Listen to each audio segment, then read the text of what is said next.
It'll be one to go this time by.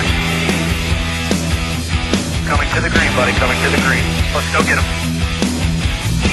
Go, go, go, go, go, go, go.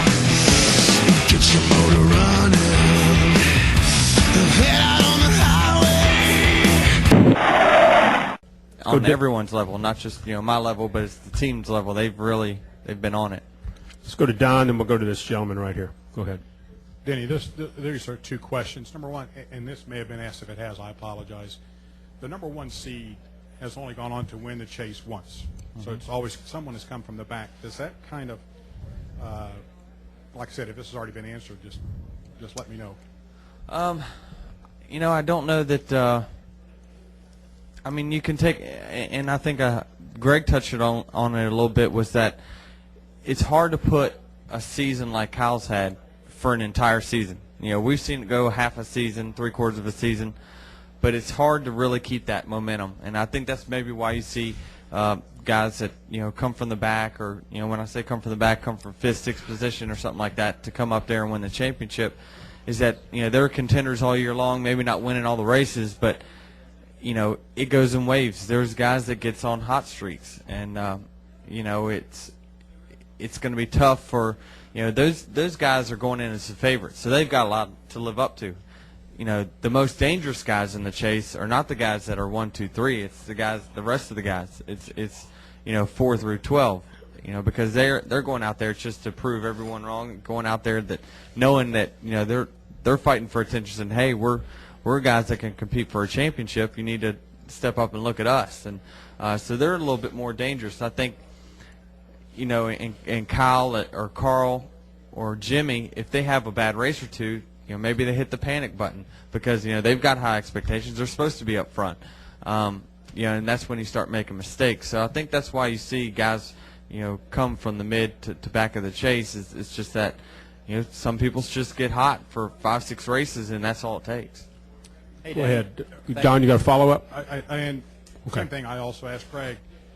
Is there a race, and I'm thinking Richmond, that got away from you that, the one, and does losing a race, especially like the race you had at Richmond, does that eat at you more? Do you remember that longer than you remember winning a race? Yeah, over Richmond, to me, that sticks out in my mind is Bristol. 2 years in a row, I lost it on the last lap. That's tough after 499 laps to lose it on the last one for 2 straight years, and for the same issue, basically. So, that one sticks out more in my mind than anything. Richmond, I feel like there was a reason we didn't win that race, and we'll hopefully get that back and over these next 10. But, when you have mechanical failures, or you always look for questions why. Why did it do this? But when you have circumstances that you can't help, like a cut tire, then it's a little bit easier to take. It does take a while. Something like Richmond or Bristol, it was about 2 weeks or so before you stop pounding your head. But we run. We're in a different city every week, and it's the start of a new weekend every Friday. So it goes away pretty fast. Go ahead, sir. Yep, I'll have a quick follow-up if that's okay. But for race fans here in New Hampshire, this is absolutely huge for us to have the first chase race. Can I just get some of your thoughts on New Hampshire's role in the chase? I think it's a great role that the track has. It always provides great racing here. It's one of those tracks that's kind of like Talladega. You'll have some guys.